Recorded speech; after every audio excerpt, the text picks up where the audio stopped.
여러분 안녕하십니까?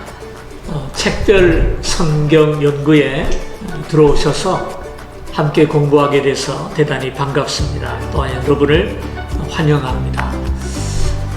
강의 제목이 좀 특이하죠. 책별 성경 공부. 이것은 신구약 성경 전체를 한 권 한 권 공부하는 겁니다. 창세기, 출애굽기, 레위기 이렇게 하나씩 공부해 나가는 공부입니다. 이렇게 하는 이유는 여러분들이 성경을 좀 더 이해하기 쉽고 또 성경과 친해지기 위해서 이 공부를 마련을 했습니다. 성경을 읽으려고 하면 일단 너무 두꺼워요. 두껍고 읽다가 보면은 그래도 창세기, 출애굽기는 좀 재미있는데 출애굽기 21장부터 보면은 지루하기 시작해가지고 덮어버리기가 일쑤입니다. 왜냐하면 성경이 어떤 책인지를 몰라서 그렇습니다. 그래서 성경이 도대체 어떤 책인지가, 그래서 이 공부는 성경을 공부하는 책이라기보다는 성경에 관해서 배우는 공부다 이렇게 생각하시면 될 거예요. 좀 말이 좀 이상한가요? 성경을 배우는 것이 아니고 성경에 관한 내용을 우리가 배우게 됩니다. 그래서 공부를 하는 방법을 먼저 좀 말씀을 드리려고 하는데요. 이 성경을 공부할 때, 이 책별 성경 공부를 공부할 때, 성경이 우리가 어려운 이유가 뭐냐 하면, 어떤 책인지를 몰라서 그래. 창세기 하면, 이 도대체 누가 썼는지, 왜 썼는지, 언제 썼는지, 누구에게 읽으라고 썼는지, 그리고 이 책을 쓰게 된 배경이 언제인지, 모세가 하나님이 세상을 창조할 때 따라다니면서 이렇게 썼는지, 이런 것들이 우리가 잘 모르기 때문에 성경이 어렵게 다가오는 것이죠. 그래서 앞으로 공부할 내용은 이 성경이 언제, 어떻게, 누가, 왜 썼는지 이런 내용들을 좀 배우면서 창세기가 어떤 책인지를 알고 여러분이 읽을 수 있도록 하기 위한 공부라는 사실을 기억하셨으면 좋겠어요. 그래서 성경 공부에는 두 가지 방법이 있죠. 망원경식 방법이 있고 현미경식 방법이 있어요. 망원경식 방법이란 뭐냐 하면 저 남산 타워에 올라가서 서울을 쭉 이렇게 내려다보면서 저기가 한강이구나, 저기가 명동이구나 하면서 서울시를 전체적으로 보는 것이고요. 현미경식이란 뭐냐, 내려와서 명동 골목에 들어가가지고 백화점도 가보고 식당도 가보고 하면서 하나하나 들어가 보는 것이 이제 현미경식 방법이죠. 그럼 책별 성경 공부는 어디에 속하느냐? 저는 중간쯤 된다고 생각해요. 남산 타워에서 내려다보는 것이 아니라 내려와서 차를 타고 다닌다 이렇게 생각하면 될 것 같아요.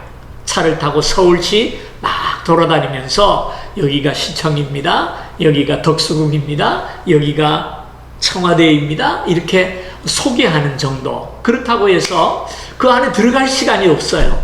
이제 그건 나중에 여러분이 들어가서 시청이 이렇게 생겼구나 하는 것은 들어가서 보셔야 합니다. 다시 말해서 창세기에 관해서는 제가 말씀을 드리는데 창세기가 어떤 곳인지는 여러분이 들어가서 읽어보셔야 한다는 말입니다. 그러니까 이 공부만 의지하지 말고 이 공부를 마치면 여러분이 직접 들어가서 읽는 것이 필요합니다. 한 과정을 이수한다고 생각하시면 안 돼요. 그래서 한 과정을 이수한다라고 생각하지 말고 수료증 받는다 생각하지 말고요. 내 평생의 도움을 받는 공부를 하겠다라는 마음을 가지고 이 공부를 하시기를 바랍니다. 최선의 공부 방법을 제가 좀 가르쳐 드리려고 합니다. 최선의 공부 방법은 두 가지인데요. 첫째로 여러분이 이 시간을 통해서 창세기를 배웠다고 생각하십시다. 창세기를 배웠으면 그 다음 주까지 창세기를 좀 읽으시기를 바랍니다. 너무 이렇게 정독하거나 묵상하지 말고 속독이 도움이 될 것 같습니다. 그냥 쭉쭉 이해가 되든 말든 읽어 나가시기를 바랍니다. 예? 그리고 그게 만약에 힘들다면 성경 읽는 것은 좀 뒤로 미루고 이걸 쭉 듣고 넘어가는 것도 좋죠. 끝까지 듣고 나서 나중에 성경 봐도 되는데 사람의 기억력이 한계가 있기 때문에요. 공부 끝나고 나서 성경을 읽다 보면 다 잊어버려요. 그래서 두 번째 방법은 제가 이 공부를 52주로 나눠서 공부를 할 겁니다. 그래서 52개 1년 공부입니다. 한 주에 하나씩. 그렇게 52강좌를 올려놓을 테니까 여러분이 언제든지 찾아오시면 돼요. 내가 만약에 레위기를 읽고 싶다 할 때는 레위기를 읽기 전에 들어오셔서 레위기에 해당하는 과를 보시고 읽어도 괜찮죠. 그래서 이걸 하나의 은행처럼 여러분이 이용하셨으면 좋겠어요. 그리고 강의도 제가 길게 안 할 겁니다. 30분을 넘지 않도록 그 정도로 만들어서 이것을 듣고 읽을 수 있도록 유도를 할 생각이니까 그렇게 하시고 공부를 하시면 좋겠습니다. 교재를 잠깐 소개를 하려고 하는데요. 사실은 이 공부하는데 성경 한 권만 있으면 돼요. 그리고 노트에 필기도구 가지고 이렇게 적으셔도 충분합니다만은, 그러나 여러분이 나중에 계속 성경을 읽어가면서 도움받기 위해서는 교재가 필요한 것 같아요. 그래서 여러분 필기할 내용들을 교재에다 직접 쓰시기를 바랍니다. 그래서 언제라도 10년 후라도 성경을 읽을 때에는 이 책을 읽어보면 되겠죠. 이 책이 뭐냐? 여러분 보다시피 책별 성경 공부라고 하는 책입니다. 두란노 서원에서 나왔는데요. 이 책을 가지고 앞으로 공부를 할 테니까 한 권씩 구입하시면 좋겠습니다. 서점에 가시면 어느 곳에나 다 있는 책이고요. 책 가격이 18,000원입니다. 18,000원인데 교회로 오신다면은 교회에서 8,000원을 보조해 주시고요. 10,000원에 이걸 구입할 수가 있겠습니다. 교회에 비치해 놓을 테니까 교회에 오셔서 받아가시기를 바라고, 오늘은 성경 개관에 대해서 말씀을 드릴 텐데요. 오늘은 교재 없이 그냥 들으시고 한 주간 동안의 교재를 준비하셔서 다음에 공부하시면 좋겠습니다. 그리고 오실 때 가능하면 공부를 보시기 전에 여기 보면은 빈 줄이 있어요. 이렇게 빈 줄이 나오는데 성경 어려운 거 아니고 성경 구절을 미리 쓰도록 되어 있습니다. 그래서 이것을 써가지고 이 공부를 들으신다면 더 도움이 되리라고 생각하고요. 한 권 더 소개해 드린다면은 성경 파노라마라는 책입니다. 규장에서 나온 책인데요.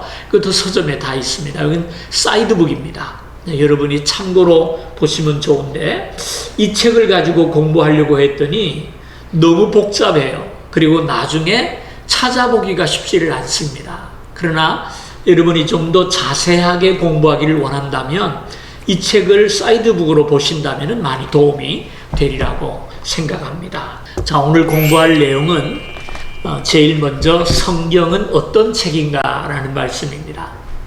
성경이 어떤 책일까? 여러 가지 정의가 많이 있지만 저 나름대로 아주 쉽게 말씀을 드린다면 인간의 행복을 위해 주신 하나님의 말씀이다, 이렇게 정의를 하고 싶어요. 무엇을 위해서 주셨다고요? 우리의 행복을 위해서 주신 하나님의 말씀이다. 우리가 성경하면 두 가지 착각을 합니다. 첫째는 뭐냐 하면 너무 엄한 이야기를 해서 내 삶을 힘들게 만들지 않을까, 모르는 게 약인데 공연히 알아가지고 양심에 걸리고 힘들지 않을까. 심지어 어떤 사람은 괜히 성경 읽다 은혜 받고 하나님이 선교사로 나가라고 하면 어떡하나 이런 걱정하는 사람도 있어요.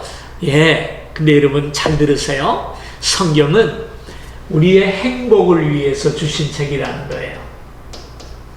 그래서 우리가 말씀을 읽고 묵상하고 그대로 살면 우리의 삶이 행복해지지, 하나님이 우리를 그냥 못 살게 굴려고 성경 주신 거 아니에요. 우리를 복되게 하려고 주셨다고요. 차를 하나 사면요, 차에 대한 사용 설명서가 이만큼 두껍더라고요. 이만큼 두꺼워요. 그 읽어보다가 참 못하죠. 그죠? 읽어보면은 너무 머리가 아프고 너무 글씨도 작고 힘들어요. 그러나 힘들어도 읽으면 읽을수록 내 차를 더 잘 사용할 수가 있어요. 그 책을 안 읽으면 그저 시동 걸고 하던 습관대로 오가는 것만 하지 그 차에 있는 기능들을 다 누릴 수가 없죠. 읽어볼 필요가 있는 것처럼 하나님의 말씀이 우리의 행복을 위해 주셨다면은 우리가 어떻게 해야 되겠습니까? 읽고 공부하고 그대로 살아야죠. 그 다음 두 번째 성경에 대한 오해가 있는데요. 그거는 어렵다라는 겁니다. 성경은 너무 어려워서 못 읽겠다. 여러분 이것도 착각입니다. 왜냐하면은 하나님께서 우리의 행복을 위해 주신 책인데 보물찾기 하듯이 숨겨놓았겠습니까? 저는 그렇지 않다고 생각해요. 성경은 일상적인 언어로 사용이 되었고요. 이해하기 쉬운 평이한 내용을 하나님께서 기록해 놓으셨어요. 성경은 어렵고 딱딱한 책이 아니고요. 사실은 재미있는 책입니다. 모르기 때문에 어려운 거예요. 가까이 하지 않기 때문에 어려운 거예요. 절대로 성경은 우리를 엄하게 다루고 성경은 어렵다라는 생각을 버리시고요. 나의 행복을 위해 주신 하나님의 말씀이구나라는 생각을 하셔야 합니다. 그렇다면 하나님께서 왜 우리에게 성경을 주셨을까요? 그 말씀은 디모데후서 3장 16절을 좀 보셨으면 좋겠네요. 15절 16절을 보죠. 또 어려서부터 성경을 알았나니 성경은 능히 너로 하여금 그리스도 예수 안에 있는 믿음으로 말미암아 구원에 이르는 지혜가 있게 하느니라 그랬죠. 우리를 구원으로 인도하는 지혜가 말씀 속에 있고요. 두 번째, 모든 성경은 하나님의 감동으로 된 것으로 교훈과 책망과 바르게 함과 의로 교육하기에 유익하니 그랬어요. 교훈은 뭐고 책망은 뭐며 바르게 함은 또 뭐며 그 다음에 의로 교육은 뭘까요? 이 네 가지 단어를 아주 쉽게 표현하는 그림이 하나 있어요. 교훈이란 뭐냐? 길이 있다고 합시다. 여기 이정표가 있죠.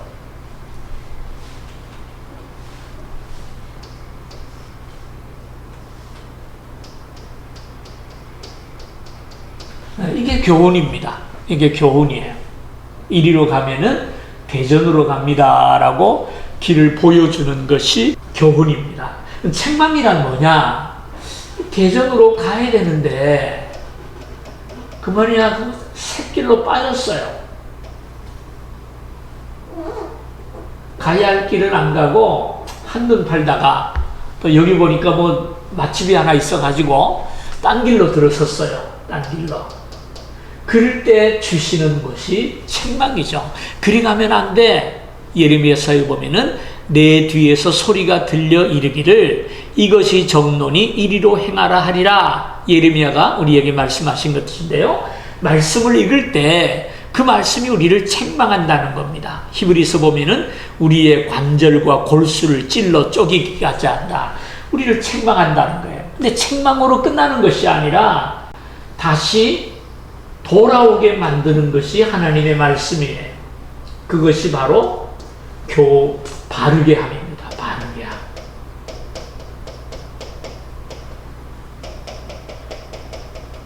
우리를 책망만 할 뿐 아니라 다시 바른 길로 인도하고요. 그 다음에 계속해서 대전을 향해 갈 수 있게 하는 것이 의로 교육하는 것이죠.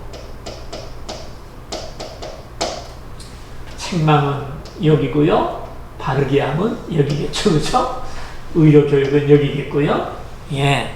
이것이 바로 성경이 우리에게 주신 목적이고 우리에게 주는 유익이죠. 하나님의 말씀을 많이 읽고 묵상하면 샛길로, 딴 길로 가지 않습니다.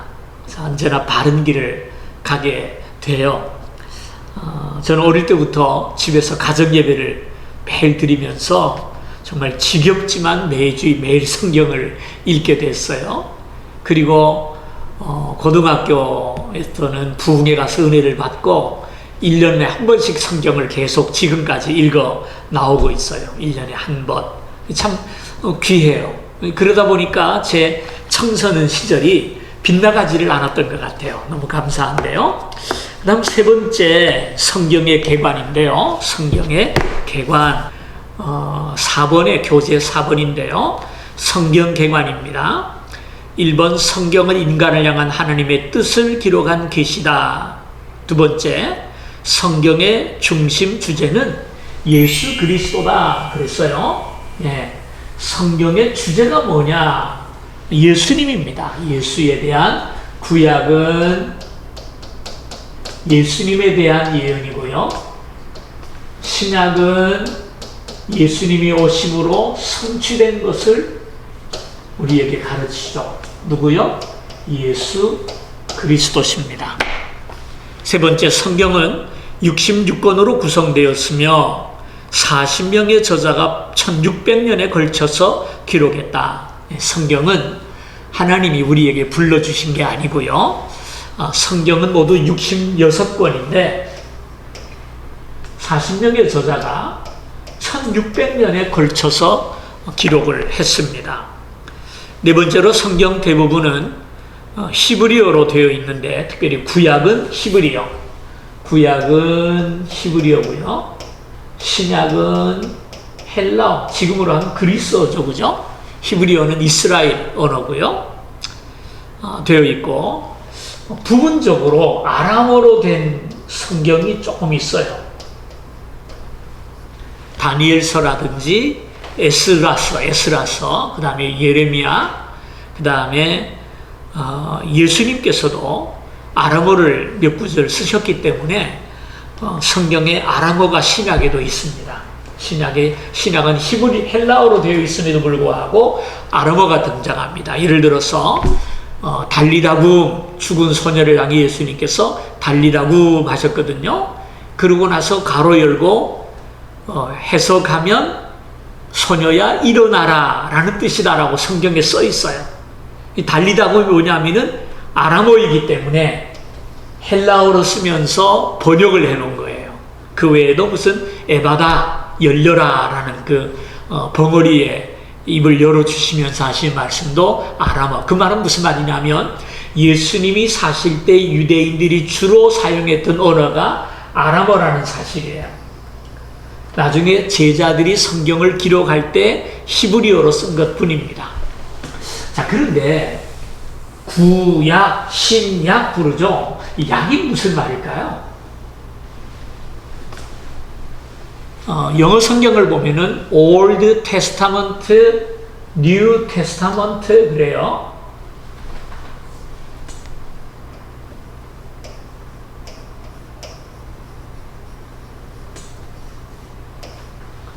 Old Testament, New Testament 이렇게 얘기하는데요. 이거는 약속이라는 말입니다. 약속. 혹은 언약 이렇게 말을 바꿀 수도 있는데요.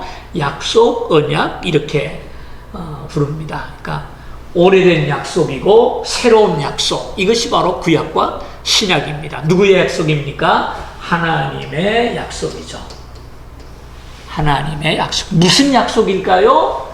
우리를 구원하신다는 하나님의 약속이에요. 우리의 구원에 대한 하나님의 옛 약속과 새 약속이 바로 우리가 가지고 있는 성경입니다. 이것은 주제별로 본 구약 성경입니다. 구약 성경은 크게 세 부분으로 나눠집니다. 역사책이 있고요. 체험 혹은 시서라 그러기도 합니다. 시가서에 써 있네요. 그죠? 시가서라기도 하는데요. 그 다음에 예언서, 이렇게 셋으로 크게 나누어집니다.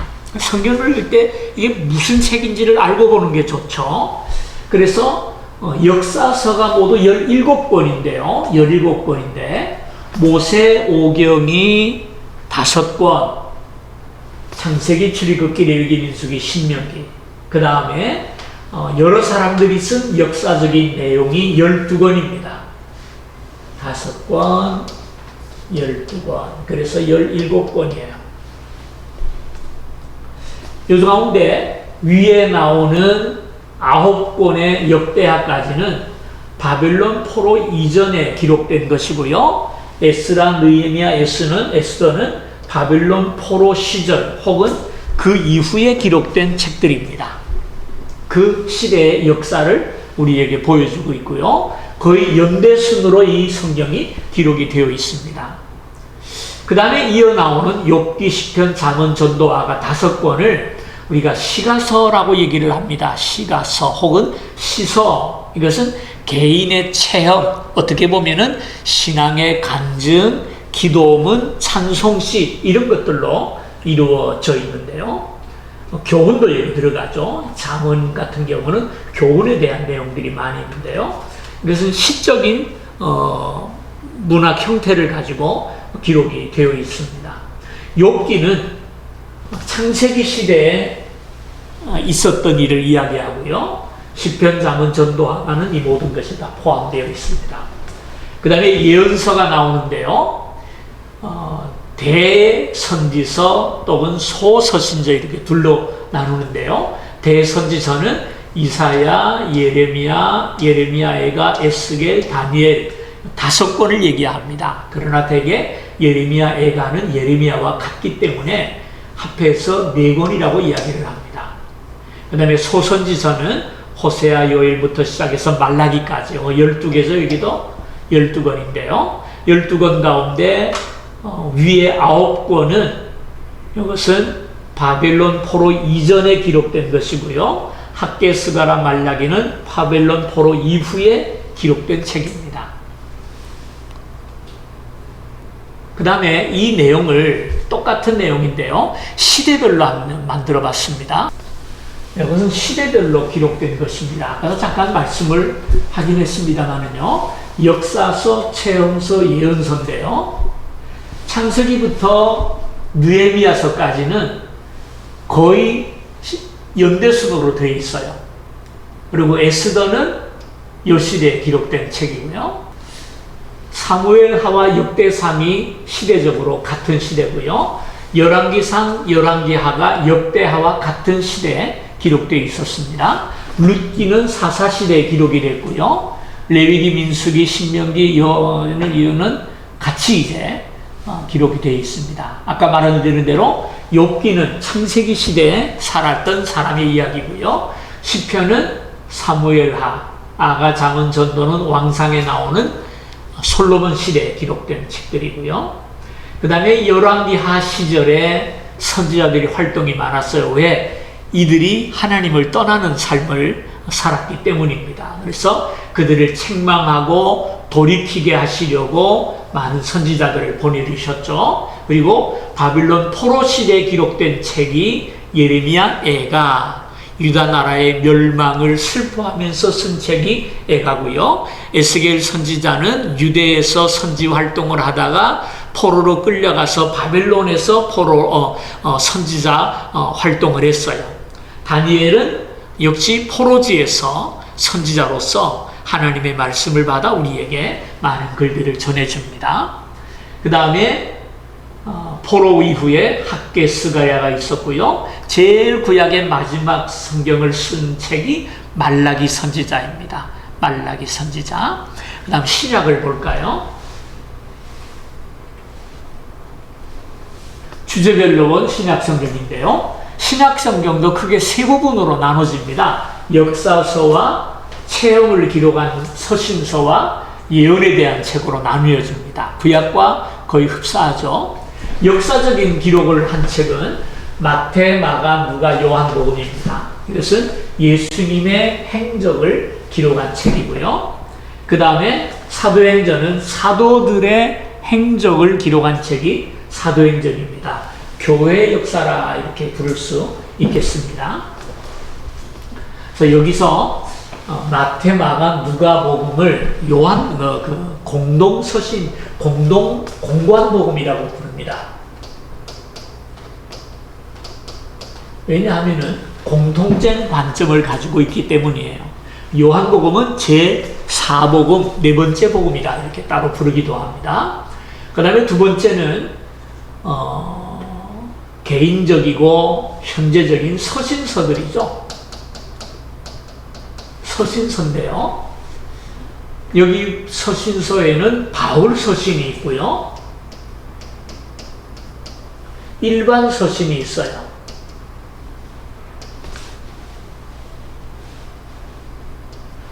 바울 서신은 로마서부터 빌레몬까지 이것을 바울이 쓴 서신이기 때문에 바울 서신이라 부르고요. 그 다음에 히브리, 야고보, 베드로, 전후서, 요한 1, 2, 3서, 유다까지를 여러 사도들이 썼기 때문에 일반 서신이라 부릅니다. 여기서 히브리서는요, 히브리서는 바울이 썼다라는 사람도 있고 아니다, 다른 제자가 썼을 것이다 라고 주장하는 사람이 있어서 언제나 헷갈리는데 여기서는 일반 서신에 넣었네요. 대개 일반 서신으로 분류를 합니다. 에필골몬, 빌레몬서 이 네 권을 가리켜서 감옥에서 썼기 때문에 옥중서신이라 이렇게 부릅니다. 옥중서신. 예언서가 있습니다. 미래에 대한 일들, 그리스도가 승천하신 이후에 다시 재림할 때까지의 일들을 기록한 내용이 요한계시록입니다. 네, 그 다음에 이 내용 똑같은 내용을 시대별로 보겠습니다. 마태, 마가, 누가, 요한, 사도행전 요 네 복음은 어느 것이 먼저 쓰고 어느 것이 나중에 쓰고 이렇게 좀 혼동이 있는데요. 여기서 그냥 여러분 이해하기 쉽게 그냥 이렇게 했네요. 그 다음에 이제 바울의 1차 여행, 2차, 3차, 4차 여행이 있는데 요거는 모두 사도행전에 기록이 되어 있죠. 사도행전에 기록이 되어 있습니다. 그리고 그 여행 기간 동안에 사도 바울이 쓴 편지들이 있어요. 갈라디아서, 야고보서는 1차 전도 여행 때 야고보 사도가 쓴 것이고요. 야고보, 예수님의 동생 야고보입니다. 그 다음에 2차 전도 여행 때는 데살로니가 전후서, 3차 여행 때 고린도 전후서, 로마서를 썼고요. 4차 전도 여행 때 에베소서, 골로새서, 빌립보서, 빌레몬서, 이게 옥중서신이죠. 아까 말씀드린 옥중서신입니다. 감옥 내에서 쓴 것.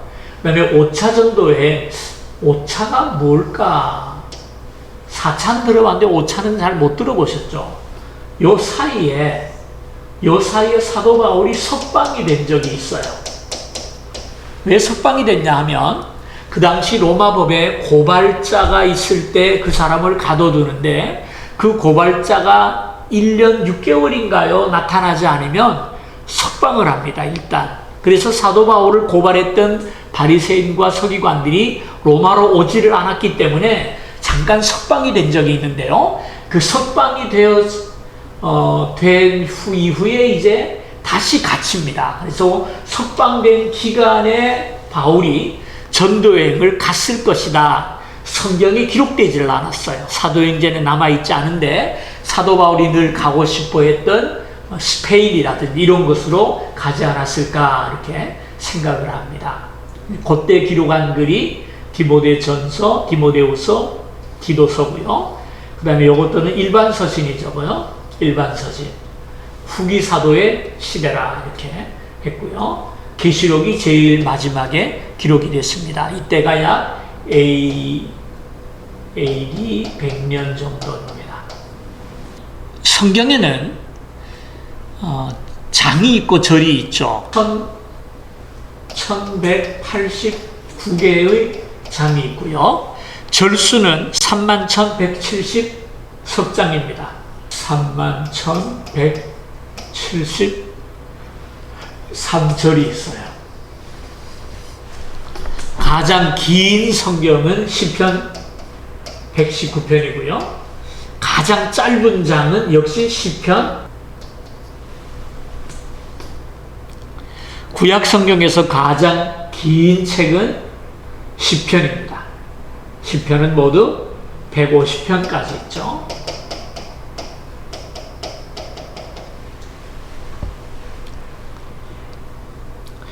신약 성경에서 가장 두꺼운 책은 누가복음이에요. 근데 마태복음은 28장까지 있고 누가복음은 24장까지 있는데 왜 누가복음이 제일 길다고 얘기하느냐? 이 장절은 성경에서 그렇게 사실은 의미가 없는 겁니다. 왜냐하면은 성경을 기록한 기록자들이 장절을 만들지 않았어요. 그분들은 창세기 1장부터 끝장까지 띄어쓰기도 없이 다 그냥 써버렸어요. 띄어쓰기도 없이. 그러니까 후대에 와서 설교를 할 때 오늘은 요셉이 그 팔려가던 성경 있죠? 거기 시작합시다. 그러면 그 찾기가 쉽지 않잖아요. 그러니까 장절을 만들기를 시작한 거예요. 장을 만든 사람은 영국 사람인 스티븐 랭턴이라는 사람이고요. 절을 만든 사람은 프랑스의 에스티엔이라고 하는 인쇄업자라고 하는데요. 어쨌든 그분들이 장을 나누었습니다. 1장, 2장 나눴고, 근데 그냥 그분들이 나눌 때 마태복음은 28개로 나눴고, 누가복음은 24개로 나눈 것 뿐이에요. 별 의미가 없습니다. 자, 여러분, 제가 공부를 마치면서 부탁을 드리는데요. 꼭 이 공부하면서 성경 일독을 좀 하시기를 부탁드려요. 성경을 가다 보면은 궁금한 것도 많고 이해가 안 되는 부분도 많고 의심나는 것도 있어요. 여러분 이거를 한 번만 읽어보세요. 한 번만 끝까지 읽어나면은 여러분이 가졌던 의심나는 것, 좀 궁금한 것들이 절반이 없어집니다. 완전히 없어져요. 그리고 두 번 읽으면 남은 절반에서 절반이 또 없어지고요. 세 번 읽으면은 절반에서 또 절반이 없어지고요. 한 5번 읽으면 다 아멘이지 의심나는 게 없어요. 그만큼 성경이 신비합니다. 이 성경은 박사가 읽어도 은혜 받고요. 글자를 모르는 분이 겨우 배워가지고 떠듬떠듬 읽어도 은혜를 받아요. 그러니까 이 성경은 하나님의 말씀이라는 게 모두에게 적용이 되는 말씀입니다. 그러니까 여러분 어렵다고 생각하지 말고 너무 엄하다고 생각하지 말고요. 나의 행복을 위해 주신 하나님의 말씀이구나 생각하고 말씀을 많이 읽으시고요. 특별히 이 공부하기 또 할 동안에 일독은요. 속독을 하시기를 바랍니다. 속독. 빨리 좀 읽으셔서 이 공부하는 기간에 성경을 읽으면서 내용을 파악하는 것이 중요한 거니까요. 큐티는 그 다음에 따로 하시기를 바랍니다.